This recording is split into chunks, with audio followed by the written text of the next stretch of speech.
This is my cardboard model for a home-use pressure washer. Now I will show the whole using process.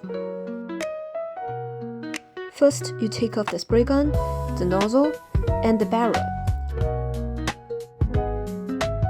Next, you assemble them together.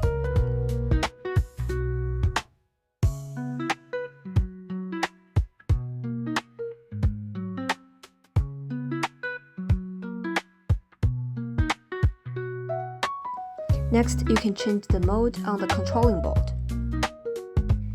After connecting the pipe with the tap and open it, you can already start to use the pressure washer.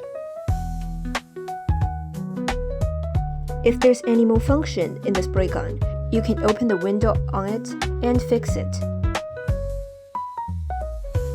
You can also change different nozzles for different spraying mode.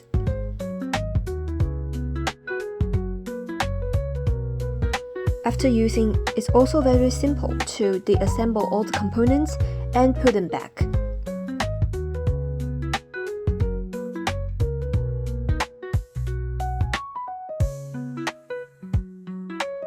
This is how to use the simple and convenient pressure washer. Thank you for your watching.